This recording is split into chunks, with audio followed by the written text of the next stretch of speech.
Hello, Floppycatters. Today we have the pleasure of speaking with Dr. Jean Hofve of Little Big Cats about vaccines. Dr. Hofve, thank you for joining us today. Hi, Jenny. Good to be here. So Dr. Hofve has written a lot of books. I also call her Dr. Jean, so I might switch back and forth on that. That's fine. And one that she is currently in the process of revising is What Cats Should Eat, which is important for their immune system, which is what we're going to talk about with vaccines. And Dr. Hofve mentioned that if you've already purchased What Cats Should Eat through Amazon, for example, you can reach out and she will give you the revised copy in some way or another. Amazon will update it automatically. Oh, good. Okay, well then Amazon will update it.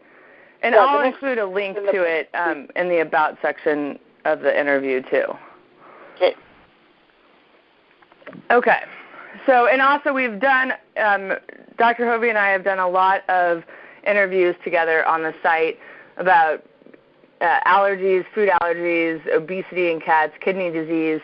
So I'll include a link to all of those if you'd like to continue to listen to our interviews together. Okay, so Dr. Hofve, as you know, in anticipation of this interview, I posted on Floppycats' Facebook page saying, great news, we are doing another interview with Dr. Jean, and this time it's going to be about vaccines. What questions do you have? And so I'm going to read a bunch of different readers' questions, but first thought we'd just start off about talking about vaccines in general. Okay. In the United States. Yeah. Vaccination it's a really controversial topic for a lot of people, although the medical establishment doesn't see why we quibble with them at all. Vaccines are designed to stimulate the immune system to produce antibodies to a particular disease, so that if that disease ever shows up in the environment and the animal is exposed to it, they already have the antibody-producing mechanism ready to go, and therefore they can beat off the virus without getting sick. So that's the idea, is that you create antibodies to the disease for which the vaccine is, like a rabies virus. There's a vaccine for that, kitty distemper, which is also called Panleukopenia, and a whole host of others. There are about a bazillion vaccines currently and in development, because guess what? Vaccines are incredibly profitable for the pharmaceutical companies. They're not as expensive to develop, and they can be propagated very quickly to veterinarians, with just a couple of CE courses, continuing ed courses at a conference. So there is, when your veterinarian's talking to you about vaccines, you definitely want to make sure that every vaccine they want to give is justified based on your cat's lifestyle, if your cat goes out or doesn't, or, living in a colony or whatever it is. You want to make sure that each vaccine is justified. And in most cases, when you're talking about viral vaccines, those vaccines work really, really well. And they work so well that once your kitten or cat is immunized against those diseases, they don't ever need the vaccine again. So that's our starting point. Okay. Good, and I'm glad you mentioned kittens, because that's where I was going to lead. I was going to ask, what vaccines do you kind of recommend for any kitten that comes into the world? And one of the things that I will be asking a lot through this interview, or maybe we can just nip it in the bud now, is since I've had Floppycats for 10 years, so many people reference Ragdolls as being different than other cats. Like, they shouldn't receive certain vaccines because of their breed. And I'm not convinced of any of that. So wanted to know if you had any experience with breed-specific vaccines too. Well, no, that's not true about Ragdolls, but Okay. it is true in general about purebred cats. You know, especially the older breeds like Persian, Siamese, and Ragdolls have that heritage. So the reason that purebreds are more susceptible to vaccine adverse effects is because of the inbreeding and line breeding and overbreeding and the age of the breeds and how pure they are. And when you start breeding for looks, which is what has happened, pretty much the first thing to be sacrificed in that quest is the immune system. And the immune system in Abyssinians, Burmese, Ragdolls, Persians, it's sensitive. And it can overreact very easily. In my experience, that's just what I see, is that, you know, the hybrid vigor sometimes protects animals from these kinds of genetic problems, but their immune systems are just a little funky. I don't know how to explain it without going into ridiculous science, which I probably would get lost there myself. But just consider that purebred cats' immune systems tend to be a little trigger happy, and you can get some serious adverse effects from reactions to components of the vaccine, not necessarily the virus that's in it or bacteria, but they can have some bad reactions. Okay. Okay, so would you, in that case, if we go back to the kittens thing, would you vaccinate a ragdoll kitten different than, you know, a domestic short hair? No, because they all need the kitten vaccines. Where you get into trouble is over-vaccination later in life. The kitten diseases, Panleukopenia is a parvovirus. It will kill you if you're a kitten. It will kill you fast and not in a pretty way. So, you know, the Panleukopenia, the other components of rhinotracheitis, if your vet can get the Panleukopenia vaccine by itself, that's really ideal. I prefer to vaccinate kittens not until they're 10 to 12 weeks old, but if you're going to wait, you want to make sure that cleanliness is godliness and they are not exposed. I have a friend who didn't vaccinate her kittens. A worker, you know, the kennel person, brought the distemper in, and she lost all the kittens and a couple of the adult cats because they were, well, for one thing, they were purebred, right? So they were just not prepared at all for that. So you have to be careful with that. If you're going to wait, but there are good reasons to wait, and that is because the mother cat gives the kittens immunity through the milk, and that immunity lasts for a long time, 10, 12, 14, 16 weeks. So when you start vaccinating real early, that's probably not really necessary. If the mom was immune, the kittens are going to be immune for a long time. The way Dr. Ron Schultz recommends is if you have a kitten or a cat over 16 weeks of age, you only need one vaccine. It's a good vaccine. It works like dynamite, and it will protect them for life. Younger kittens, I would give two. I would give one at 9, 10 weeks and one at 14, 15 weeks. And I might give a 1-year booster if the cat was, exposed to a lot of other cats, either cat shows or, walking on a leash out there where all these bugs live in the grass. And, but minimal vaccines. So you want to do the least amount of damage possible. The problem with the feline distemper vaccine is that it is grown. The vaccine is grown and cultured in a culture medium that contains feline kidney cells.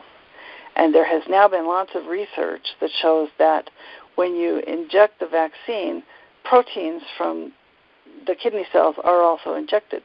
Viruses are bigger than proteins, so even when the vaccine is filtered, those proteins just go right along in there. Well, there's been a lot of work now that has shown that in dogs and cats, puppies and kittens, that when you inject those proteins, the body reacts to those as well as to the virus. So it makes antibodies to feline kidney cells. Well, guess what? Kittens have feline kidneys. So you're creating a chronic low-grade inflammation, not infection, but inflammation, because those antibodies are going to cross-react with the cat's own kidneys and set up a low-grade chronic inflammation, which is why it's so important not to give more vaccines than they need. And, all my cats, they got the first 2 distemper and the first rabies, and they never got another vaccine. Nevertheless, they still develop kidney failure, so that's not the only causative factor, but it is a big one that you want to be very careful with that. Okay. Make sense? Well, yes. I probably need to listen to it again, but yes. Slowly but surely I'm learning this stuff a little bit better. So you have a page on your website, littlebigcat.com, /health/vaccination, where you kind of walk through all the different ones. And so is that one that I can link to help people read further if they'd like? Yes. Okay. Yes, that's good. Okay, because there's several articles, but that seems to be kind of like the main one that you have it all in one section. Yeah, and I have the recommendations for schedules and everything, and it was first published in 2010, but it's been updated many times since. Okay, and that's what I figured that it had been updated as well. Yeah. Okay, so getting into the specific questions, Alexis. Yeah, there were good ones. Yes, there were. And I got to tell you, this whole vaccine topic really makes me depressed. So when I posted it on Facebook and then saw everybody responding, I was excited about the enthusiasm about it, but when I started reading, like one reader mentioned that the Rabies Vaccine is the same, I'm going to use the wrong word here, but concentration for a 100-pound German Shepherd to a 13-pound Ragdoll, that they don't... Right, or a 2-pound kitten. Yeah, okay. That makes me want to vomit.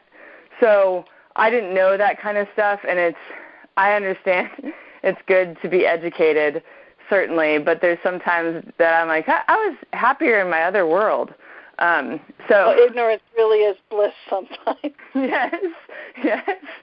So anyway, I didn't start reading through these until last night because I knew if I read them before then that I would just get even more upset about the pharmaceutical companies. So, let's start with one other big principle, and that is killed vaccines should never, ever be given to cats. Okay. Cats develop cancer from those things, and the incidence may be as high as 1 in 1,000. I mean, when you do the math, that's tens of thousands of cats dying of cancer unnecessarily. You want to find a vet who uses only modified live for distemper and recombinant vaccines for rabies and anything else that you particularly want to vaccinate for. Leukemia for one. But the killed vaccines are the problem. They have adjuvant, they have aluminum, they have mercury, they have formaldehyde, and God knows what all else in there. So the recombinant vaccines do not produce the local inflammation that killed vaccines do. Killed vaccines, because they're killed, they don't trigger as robust an immune response. So they put all these adjuvants in to create more inflammation and bring more blood cells into the area so that you have a good immune response. You kind of it's kind of slapping the immune system upside the head with a 2x4 rather than just then, hey, here's a potential problem. We can do something about it. So the recombinant vaccines are much, much safer. Okay. And they tend to be, most of them really have a 1-year duration on the label. Marielle finally got a 3-year approval for their rabies vaccine, but just never give a killed virus to a cat. That is the rule of thumb, and the duration of immunity has not been well tested on these vaccines, but I guarantee you they're going to work just as well. So always go with that. Just there are 3 kill vaccines used in cats: rabies, FIV, and FIP. FIV and FIP you don't want to give anyway, but rabies you have to follow whatever the law is in your neighborhood, and it changes from city to city, county to county, state to state. But you got to do it. So you want to do it in as least harmful a manner as possible. So that's why you avoid the killed rabies. Okay. So that's kind of the first question. Actually, is it's from Alexis, and she said our municipality now requires an annual rabies vaccine, regardless of indoor or if it's an indoor cat or outdoor cat licensing, which started 2 years ago. My 2 cats are indoor only. Any suggestions towards placement? Should the shot be in a different spot each year? I'm concerned with the risk of issues of cancers from repeated vaccines. Right. So with the recombinant vaccines, that is not as much an issue. Okay. They are recommending these days to give it in the tail and probably far down on the tail so that they can lop off pieces as the cancer occurs. But the cancer is really a problem with the killed vaccine. So if you can avoid the killed vaccine, and let us know what municipality that is, because there are activist groups on Facebook and stuff that will absolutely hammer them with facts and science and say, get your butt hole off of your head and pay attention to science, because annual vaccines are unnecessary and they are harmful. Okay. So, Andrea, let us know. Okay.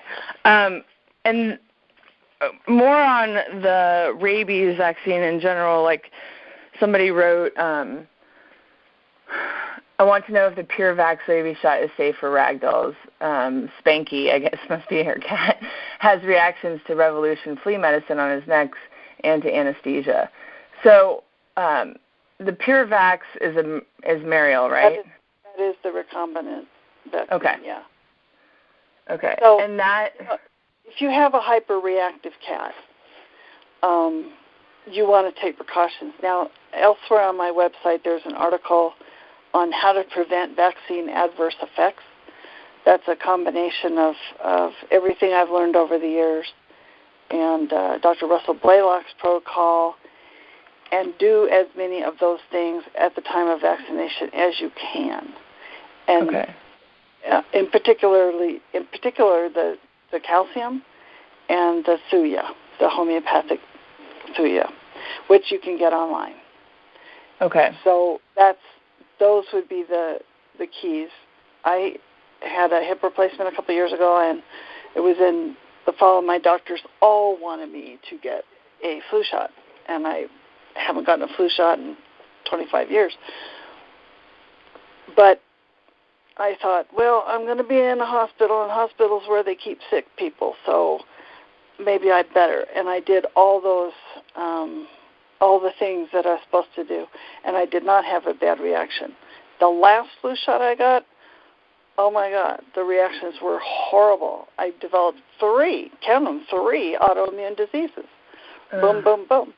So on top of the rabies vaccine that we had to get, that was just the last straw. So I can tell you this protocol works really well. Okay. And you may want to consider applying some of those things to, if you're ever going to get flea products, again, instead of using a natural means to prevent fleas, which is a real pain in the butt. You have to be really dedicated to do it.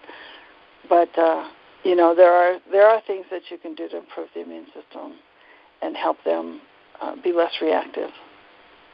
Okay, and I think I found it preventing vaccine adverse effects. Yeah. Okay. And there's a full article, and then there's a kind of if you print it out, it's one page. You can take it with you and make life easier for yourself. Okay. Well, I will include that link so listeners don't, or readers, because this will be transcribed too, don't have to go searching for it. Thank you for that.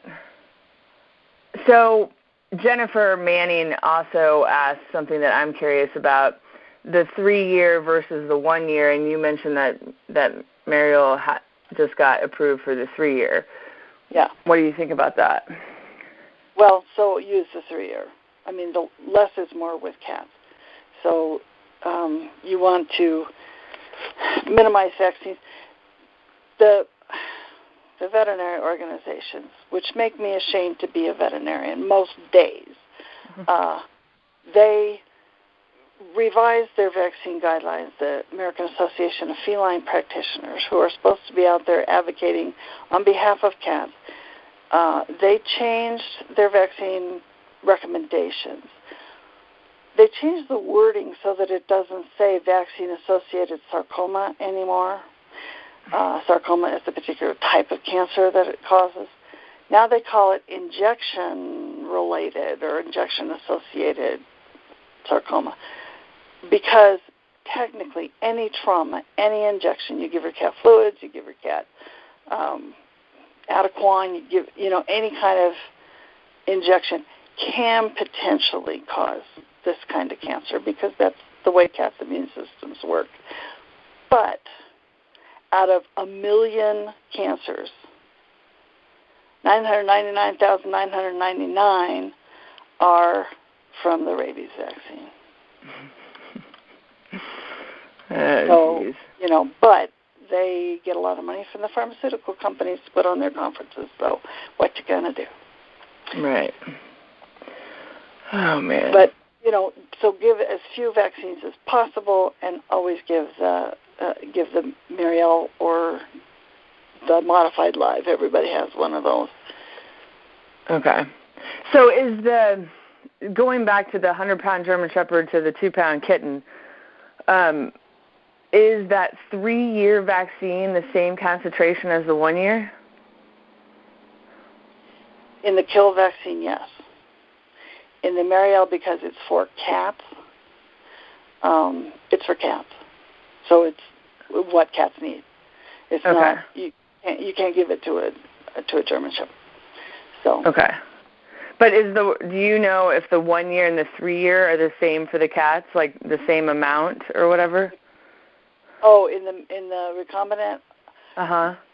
I don't know. I think they're different, but I can find out from Mariel. Okay. Well, I don't know if it's that important. It's just something that was in my head out of curiosity. It's so much less dangerous a vaccine. I'd prefer it be given every 3 than every 1. But, it's even the 1 year is fairly safe. Like how many people do we know that are giving sub-Q fluids to their cats every day, sometimes twice a day? How many of those cats have developed a sarcoma? None? Right. Have you ever heard of one? I have never heard of one. No. So, you can get the 1 year every year, and, that's fine. Okay. And then another reader, Amanda, mentioned that a lot of times if you have kind of a mindful vet, they can just see if there have been any reports of rabies in your county or anything, and usually there haven't been. So she kind of delays based on that. Are you familiar with that strategy at all?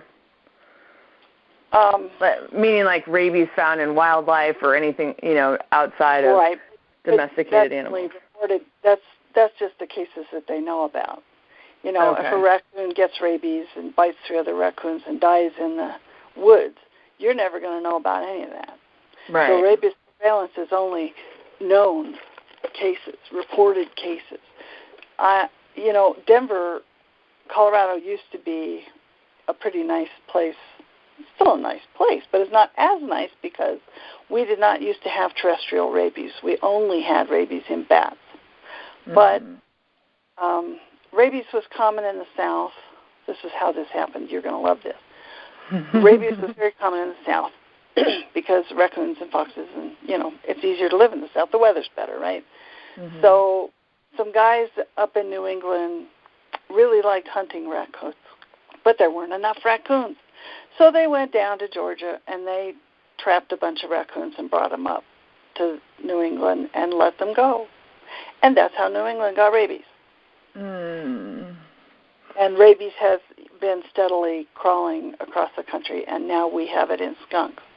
No other reported animals so far, although we did have a couple of rabid cows at the university.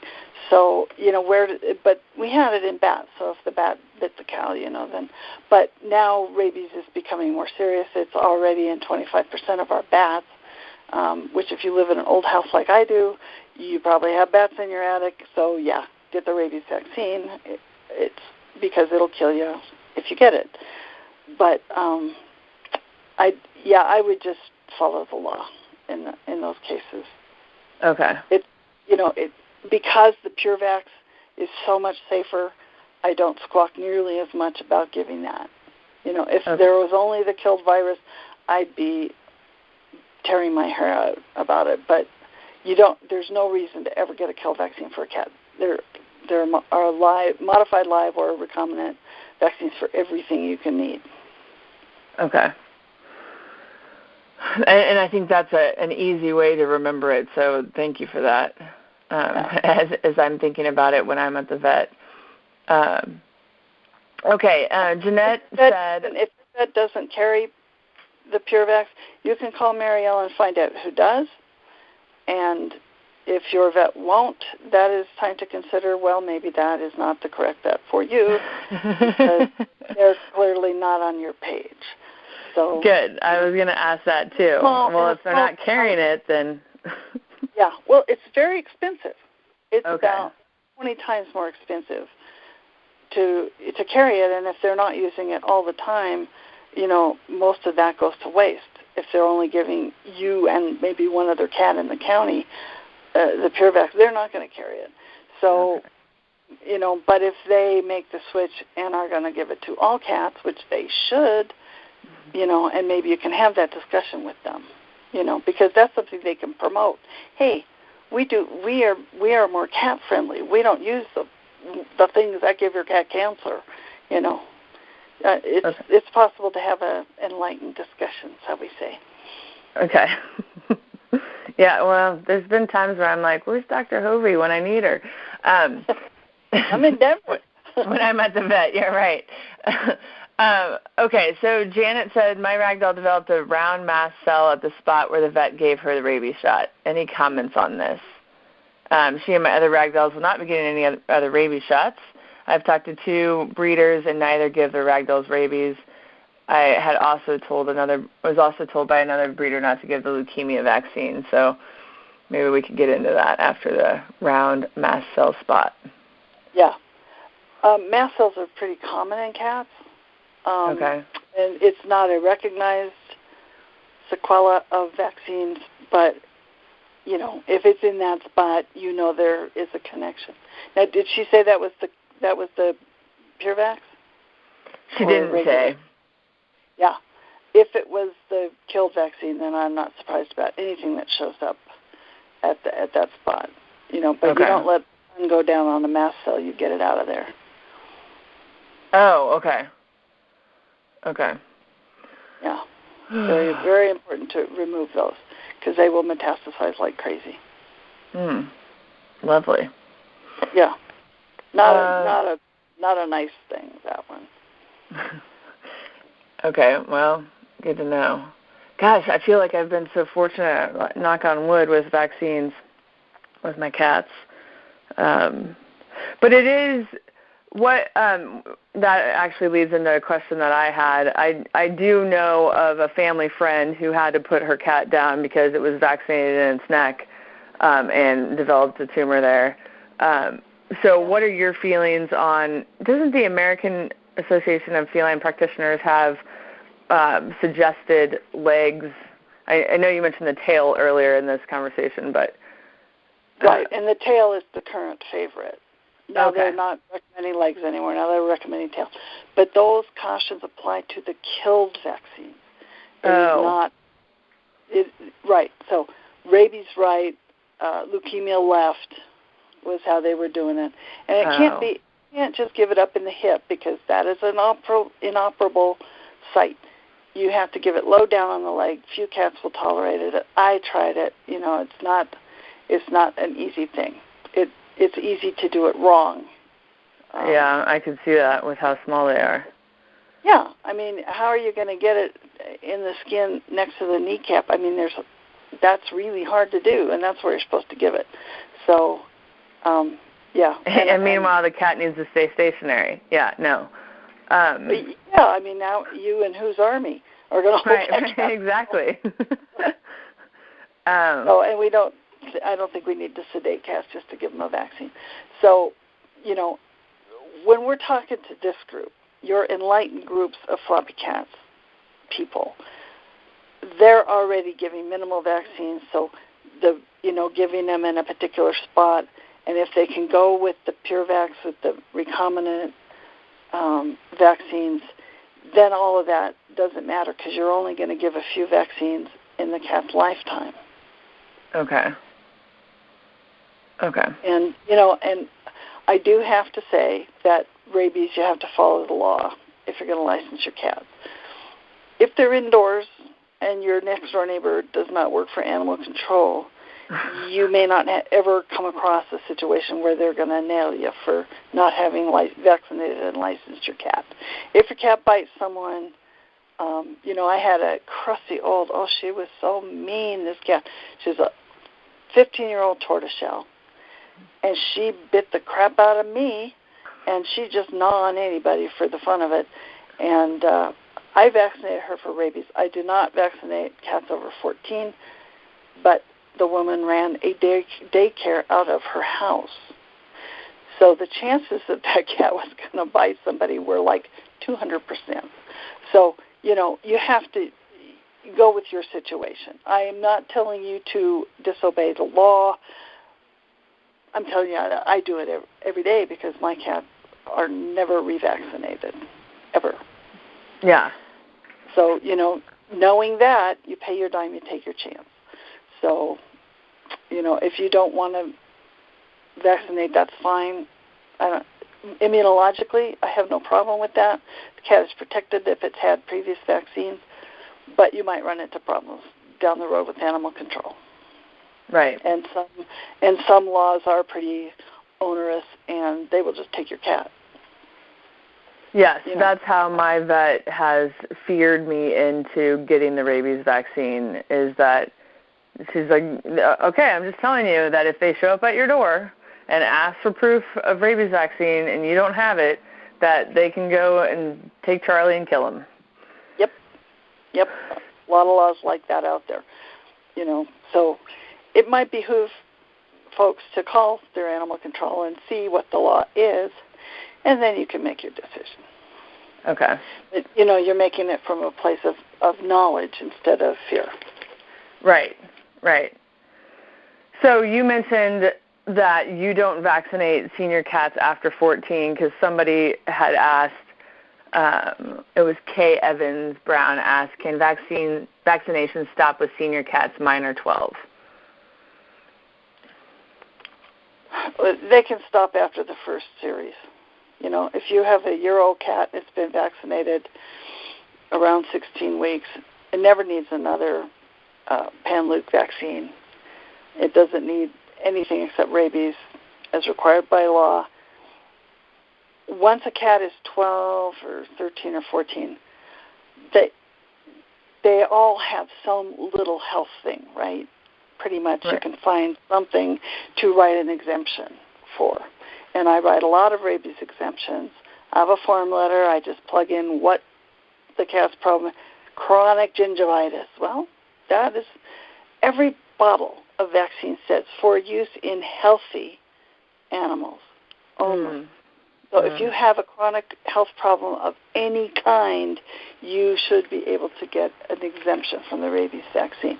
Now, whether or not your vet will give it to you is another thing, but and sometimes whether or not the county will recognize it.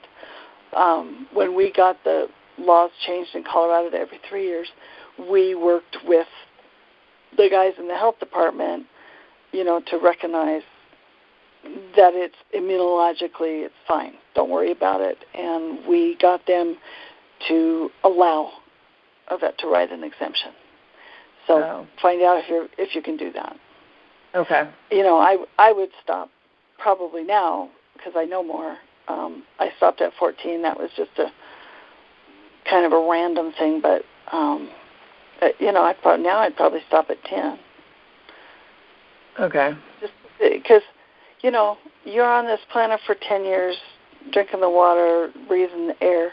There's something wrong with you somewhere along the line. Right. So we can find some excuse, some immune-related excuse to exempt them from rabies vaccines. So, yeah, good luck with that. Hopefully your vet go for it. Yeah. My mom's cats will be 13 in August, and I'm thinking for my own purposes because I go to all of her vet appointments that I'm going to use that for them too. Absolutely. Okay, so I've tried to organize the questions in the best way possible, but now it's getting to the point where I can't keep up with the organization. So we might skip around a bit, and I hope that's okay. Okay, so Dixie said, I'd like to know if she's aware of any scientific data supporting the claim that that the abbreviation FELV, is that the leukemia? Yeah. Okay. That the leukemia vaccine is harmful to Ragdolls. I know most Ragdoll breeders have a clause in their contracts that a health guarantee is voided if the new owner gives the leukemia vaccine, but I've only heard anecdotal reasons for this. Oh, gosh. Right. There's no scientific evidence for that. Now, say the first part of the question again so I get exactly what I want to say. Sure. I'd like to know if she's aware of any scientific data supporting the claim that the leukemia vaccine is harmful to Ragdolls. Okay. The leukemia vaccine, the way most vets use it, is a killed vaccine, and yes, it's a problem, and yes, for all cats, not just Ragdolls. So, killed vaccines give you cancer. It's a bad thing. Now, there are two schools of thought about leukemia vaccines, and this is a good time to say this. You can either give, there may be a recombinant one, I'm not sure, because it's not something I ever used, but you could theoretically give it. The current thought about it from CSU and from AAFP is that kittens should get the first 2 leukemia vaccines and then and never again, because you don't know. When the cat is 10, you might die, and that cat's going to go to shelter, get exposed to leukemia, and then boom. But leukemia, Panleukopenia as well, they're mostly diseases of kittens. Younger cats tend to get them. Once the cat's got a mature immune system, they are more resistant to those diseases. So you can either give none or give the first 2. I would never give it annually or even every 3 years, because the chances of having a reaction to the vaccine are higher than the chances of getting leukemia. That's the latest that I have heard. Okay. So Rico Thompson asked also about leukemia. It's hard for me to read FELV and say leukemia in my head. Okay, Rico said, vaccines, I had no issues with them before I got my little boys. One goes all sickly afterwards, hides screams at physical touch, just completely painful. I know it's something called serum shock now, but if it, sorry, the way that things are written online sometimes it's hard to read it out loud. If the dose is set for an 80-pound dog and given to a 12-pound cat, why don't they get it changed? It doesn't seem right. How important are the different vaccines for cats in particular? My vet also gives to others. He mentions a leukemia comp or something. Combo? Well, he says it's COMP, comp. Is that a... And I guess he's asking for suggestions or advice on spreading vaccines out, and that could even go back to the kitten thing. Do you suggest, for example, that a kitten get the rabies 1 month and then panleukopenia the next month, or is it okay to give it all in the same visit? You'd want to spread them out ideally. But again, this is reflecting back on the killed vaccine issue. And these problems are... they kind of go away, most of them, when you're using the recombinant vaccine. So, but if your cat has gotten sick from a vaccine, don't give any more vaccines. That is a perfect opportunity for an exemption. And, and the Panleuk can be given earlier. Rabies, you don't give until 4 to 6 months. I prefer to wait until 6 months, but there's a lot of jurisdictions that require that at 16 weeks. So what I would do would be give the last distemper vaccine 14, 16 weeks and a booster a year later. Okay. And then no more. Okay. Moving on to titer testing. Miranda asked, what is her opinion on titer tests and how often should they be done? Well, there was just research that came out a couple of weeks ago on this, so I'm so glad you asked. If you take a titer and your cat has a good positive titer to rabies and panleukopenia and pick something else random, coronavirus, you only need one titer, because if you check next year, it's going to be the same, and after that, it's going to be the same. I had rabies vaccines in 1990, and a couple of years ago, my rabies titer was 88,000. So if the cat ever responds, has ever documentedly responded to the vaccine and produced antibodies, you never need to titer again. Oh. And the reason is because if they have a positive titer, then you know for a stone-cold fact that they have created memory B cells. And if there are memory B cells, your cat is protected against that disease for life, because B cells stick around for, 30 years, so not really important in a cat. Okay. Interesting. So every time I've asked my vet about a titer, and I go to an all-feline vet, I feel very strongly that they're good and mindful, but there are certain things that we like to argue on, and titers are one of them. And she always says how expensive they are, and just kind of boo-hoos them. Are there any negatives to them? No. And I don't even know how they're done or how they work. Can you comment on that too, please? You draw blood, spin it, and you send it to Kansas State University, and they run a titer.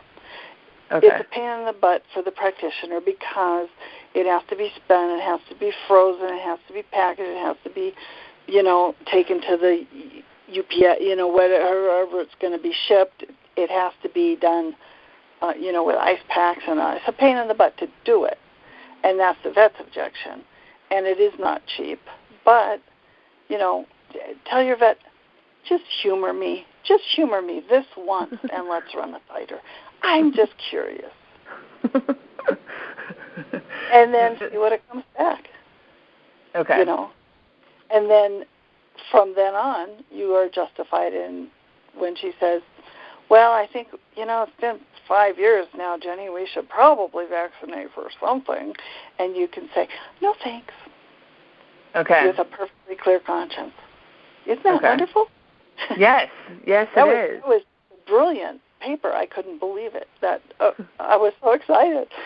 And it makes 100% immunological sense. Yes, it is. It does. And she did talk about how you said that you were vaccinated for rabies in 89. Is that what you said? 90, yeah. 90, okay. So she mentioned that, too, that, one time when I was boo-hooing the rabies vaccine, I was like, come on. I mean, it doesn't have to be exactly a year. If we go a year and a half, 2 years, I mean, who's really counting? And she's like, well, I did it a titer, and I was vaccinated for rabies and whatever, like the early 90s as well. And she's like, and it's still there. So, yes, seems like that works. Yeah, and the whole 1 year, 3 year thing, I have known vets to do and say horrible things, if you're a day late. The immune system does not operate on a calendar. It does not know what a calendar is, and it does not give it, if lying fadoodle, what a calendar is. It's doing its thing. So if your cat has ever been properly immunized and the created antibodies, you're done. Okay. Because let me say this because this is very important to know. Every vaccine you give that past that point does not improve the titer. It will not make the cat more immune. All it does is create the opportunity for bad reactions. Okay. She's going to be humoring me twice, once for each cat. Maybe space them out a little bit and bring cookies.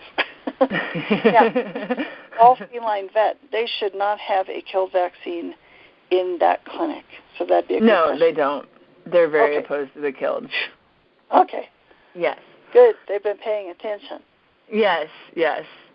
But unfortunately, the breeder that I got my cats from did give my cats a killed something. I can't remember what it is, but I've chosen not to focus on it because sometimes I feel like focusing puts energy towards it. But yeah, she was. My vet was disappointed. But you still would want to go back through the protocol, the adverse effect protocol. You'd still want to go back and do some of those things like the Thuya, and I can't remember what all else is in there, but at least Thuya.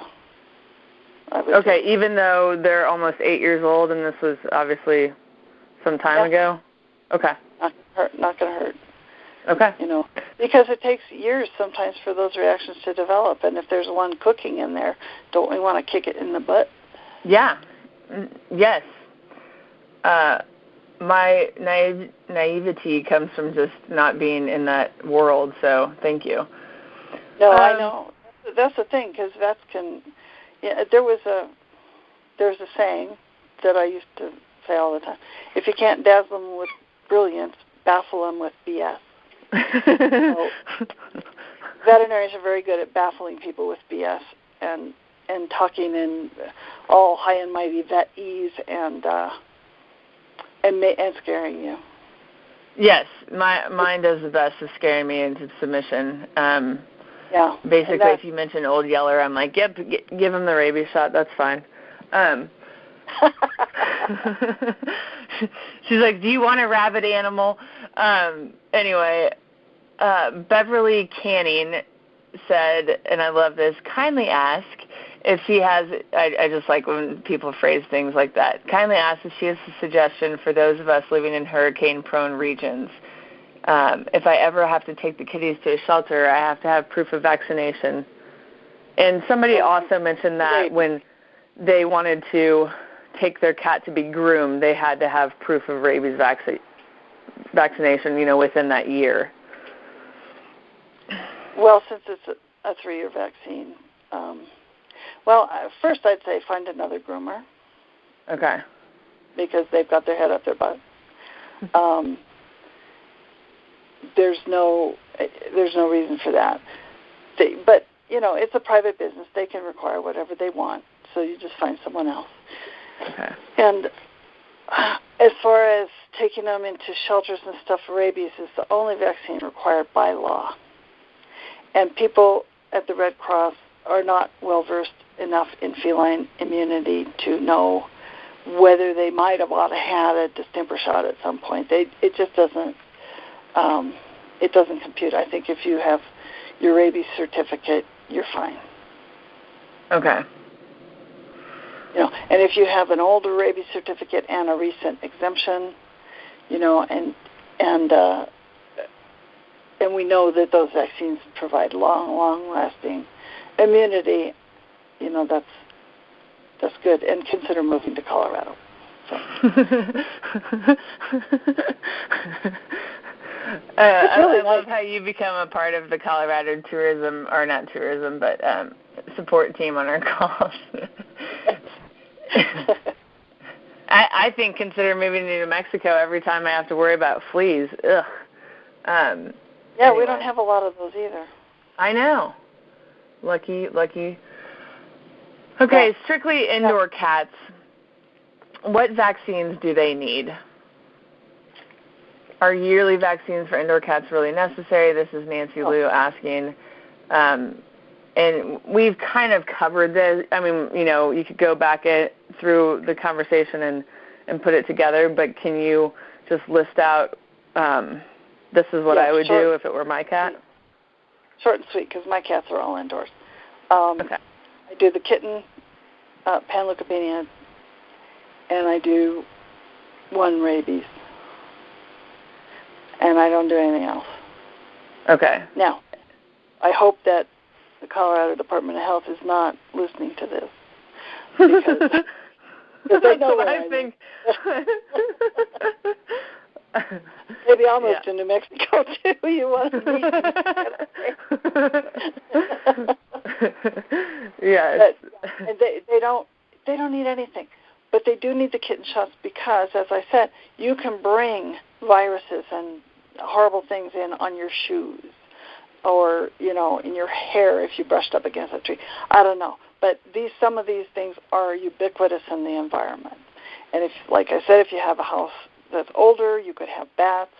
If the bats have rabies, I have had several people come in with cats who were 100% indoors, yet were exposed to rabies. And how is that? Well, one cat went out on the balcony of his 14th floor apartment, caught a live bat. Another friend, a live bat came down her chimney, and she came home, and there was a little circle of dogs and cats staring at this bat on the hearth. Now, bats are nocturnal. So you catch a bat in the middle of the day, there's a very good chance that bat is sick. Right? Yeah. So, and then, I had one client, and I tried to talk her into the rabies vaccine. I said, just one, because we have so much bat rabies in Denver. She's like, no. She was back 2 weeks later, bat flew in through her window. Okay, let's get the vaccine. So rabies is just so horrible. And if you can get the pure vax, you've not 100% eliminated the chance of adverse reactions, but 98%. And with the protocol, you can, really make that a non-issue. The issue is the killed vaccine. Too many problems, don't ever give it. Okay. But other than that, the kitten vaccines and rabies as required by law, you got to do that, or you get an exemption. Right. But if they'd had these vaccines as kittens, cats don't live that long. These vaccines last forever. It's just not going to be an issue for your 22-year-old cat, and really, it's fine. Okay. Now, somebody's going to come along and prove me wrong, but I'd say for every cat but that one, because there's always one exception. But yes. You want to play the odds. Okay. Yeah. what about vaccines that we haven't mentioned, like the upper respiratory where they squirt it into their nose? That's not a bad idea, because the problem with vaccines is that they're injected. The normal route of exposure to these diseases is through the nose, through the respiratory and GI systems. The respiratory and GI systems make a special antibody called IgA that lives in the mucous membranes, because that's your first line of defense against these diseases. When you take the rhinotracheatis,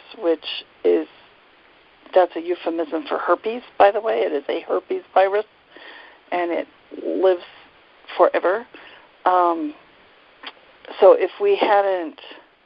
if your kitten had not been exposed to rhino, it was when they gave the vaccine, because they just gave it rhino.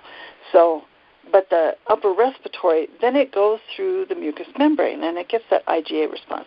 Then it goes into the blood, and then it gets the IgG response and the IgE response, and whoever else is, all the other kind of antibodies and the B cells and the memory cells and all that stuff gets generated in the pathway it's supposed to go.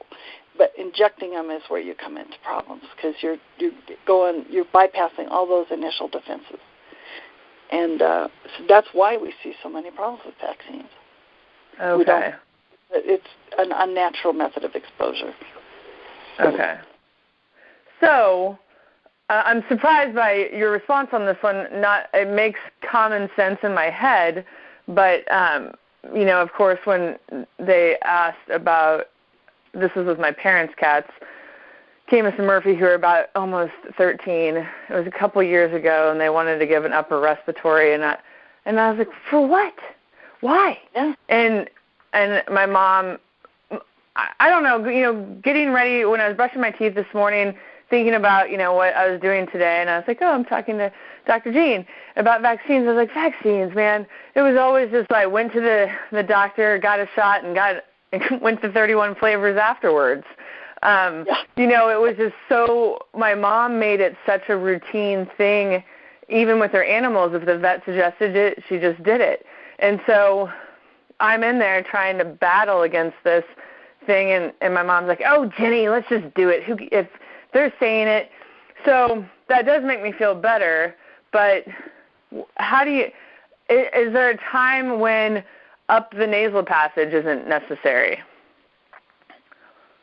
Well, if they've already made antibodies to it, they're immune. Okay. Now, the problem, rhinotracheatis is a really interesting one, because it is a herpes virus. Herpes virus lives on the nerves. It will go and be dormant for a long time until the cat is stressed. And then how does it show up? It shows up as conjunctivitis, typically, or as upper respiratory symptoms.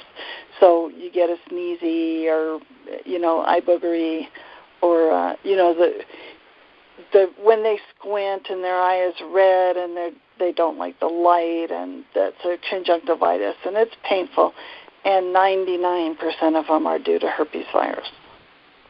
Okay. So what the rhinotracheatis herpes virus vaccine is intended to do, it is not intended to prevent infection. It's intended to make the infection less severe when it shows up. And I say when because it's almost inevitable. Because we live in a stressful world. Who doesn't get stressed? So, right.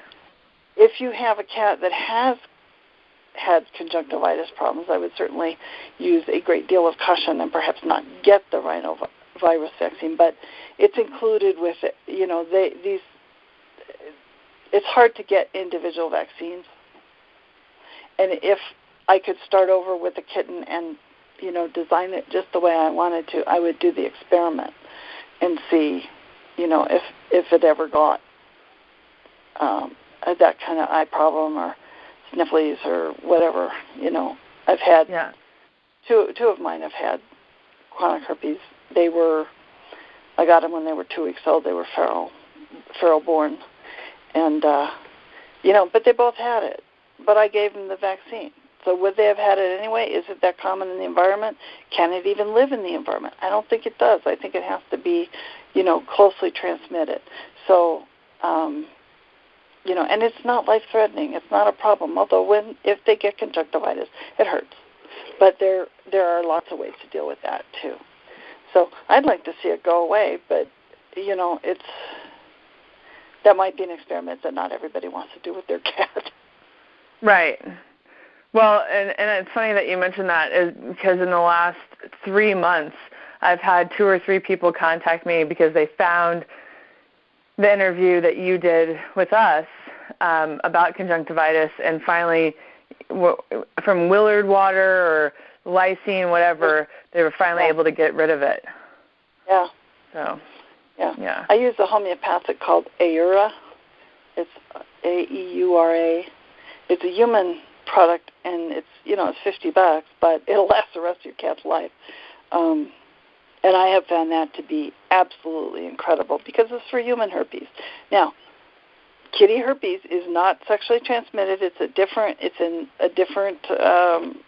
a less connected cousin. So it's not not implying anything about your cat's extracurricular activities, but but it's still a herpes virus, and it does respond. Okay. I've cleared up really vicious conjunctivitis with that stuff. I love it. Oh, cool. Well, is it something that you can buy anywhere? Or? Huh? Where do you buy it? On their website. Okay. Yeah. I will Google it then. Yeah, it's probably in that article. Oh, okay. Well, those are all the questions. Everybody else's questions kind of you answered, a roundabout way through other questions. So I wanted to ask, is there anything that you had wanted to cover that I didn't address? Gosh, I don't think so. Okay. Ron Schultz just came out with a new statement about vaccines that's even stronger than his old statement. So if you want to Google that, that was pretty good. He knows what he's doing, and he is the God of knowing about these things. And he's been talking about this for 20, 30 years. What I know, I learned from him and his colleagues. So okay. But there's the whole. I think the important points are the tail thing. The where to vaccinate. Well, and if you use the PureVax, it's not an issue. So I just haven't seen those sarcomas from anything but rabies vaccine. Oh, I don't know if anybody's still doing the FIV vaccine. Don't. Worthless. Okay. Cancer-causing, horrible vaccine. FIP, completely worthless. When they were testing the FIP vaccine, they gave it to their whole colony of, their colony of test cats, and they died from leukemia. They didn't even know they had leukemia in the colony, but the FIP vaccine activated it and killed all the kids. It was very sad. So you just don't want to go there. Okay. FIV bad. Now, there's new research being done about FIP, and this is for cats that have been diagnosed with FIP. So not like a preventative vaccine, but that it's through K-State, and they're doing some. Oh gosh, I shouldn't even talk about this stuff because I don't even know what I'm saying. But they're working on a quote unquote cure for FIP. Have you followed any of that? I haven't found it yet. Okay, I will send you a link.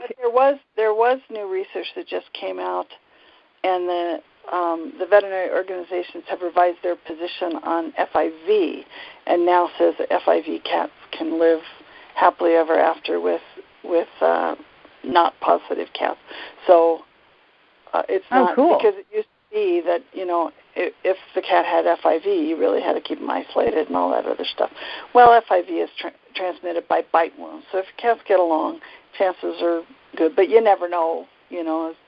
airplane could fall on your garage and your cats would get freaked out and want to bite the other one. So I never say never, but FIV is now being recognized as the immune system disease that it is, and not very easily transmitted. Oh, well, good. That gives a lot more hope for cats in shelters. And FIP is not really contagious either. That may be what you're talking about. It's not. There was a study done a long time ago, and they did not do the calculations exactly the way I calculated it. The transmission between known FIP cats in the same house to negative cats was 5%. Oh, wow. So it is not contagious. You know, it's the feline infectious peritonitis. It isn't infectious and it isn't peritonitis. So the only correct thing about it is feline, and it is an autoimmune disease. It is not an infectious disease. It's 100% autoimmune, and they're recognizing that now after I've been saying it for 25 years. So I'm glad they're catching up with us. Yes, me too. And that's interesting about the 5% because I just had someone contact me yesterday because I will send you that article, by the way. It's through K-State. They're close to, I think, finding a cure for FIP. So, but I'm not sure how to say it so that it makes sense. So I'll just send you the K-State link. Okay. And perfect. Anyway, this reader yesterday contacted me and said that she has a kitten who has been diagnosed with FIP. The breeder feels horrible, wants to replace the kitten, but she's concerned that she'll just get another kitten with FIP. And I said, as far as I know, it's not really a contagious thing. But well, it's not. But if it's in a cattery, then it's in the genetics, and then you have a problem. I would not get a replacement kitten from that breeder. Okay. She needs to deal with the problem and not, because every kitten in her cattery is going to be susceptible to it? Yeah. Yeah. Okay. Well, that's good info for me to know, just in general, because I get hit up with that a lot. So. Yeah. At least they're starting to understand that it's not very contagious, but the ways it's contagious is like from mother to kitten, and that is what you have in that situation. Okay. If you have an overwhelming infestation of it, your risk goes way up. Yeah. It was only 5%, but it was 5%, so it is slightly communicable. And you just don't want to take the chance. It's right. too heartbreaking. And I tell you, the FIP kittens that I dealt with when I was in practice, they were always the sweetest. Yes. Sweetest kittens. You just fell in love with them. And, I finally concluded that the angels were so jealous that we had that kitten. They wanted it. They wanted it back. Like they missed it. Because they are always the nicest little babies ever. Yeah. They're just really, really special kittens. So if you have had one or you have an FIP kitten, you are blessed. You're blessed with that little being for the time that you have, and just enjoy it. Yes. When I was 10 years old, my first Ragdoll, the reason kind of like how this all started with Floppycats and everything, I got my first Ragdoll when I was 8 years old, and he got FIP. So then the vet, this is like in the late 80s. So then the vet suggested, that my mom not get another cat for a year, just to make sure the disease was gone. I did quotes with my fingers as if you could see those. Yeah. Was gone from the home. So then she brought home 2 kittens, and one of the 2 got FIP, and he was the sweetest kitten. Like we always, he was laying with us. The one that was healthy was running around going crazy, But Cosby, the one that died of FIP, yes, so sweet and snuggly, and yeah. Yeah, it's heartbreaking. I started to worry when I saw a really, really sweet kitten. It's like, oh. Right. Yes. Don't get sick, little baby. Don't get sick. Yes. I know. Well, I think that's it. As usual, I have learned a tremendous amount, so thank you for that, for me alone. And I know my readers love your interviews, so thank you for them, too. Okay. Well, I enjoy talking, and I really enjoy passing along what I know so that people can actually use the information, because it does no good sitting in my head. Yes, I'm very thankful that you're willing to share it, and I hope we can continue to do more as well. Absolutely. We have a long list now. Yes, I know. So anybody listening, reader-wise, I kind of keep an ongoing list of what you guys request, and then when I reach out to Dr. Jean and say, hey, do you have time for an interview, I send her that list and say, which one would you be interested in tackling? So that's what she's referencing. Yeah. Yeah. Okay, well, thank you very much. Okay. Well, it's been a pleasure, Jenny. Same for me. Bye for now. Bye-bye.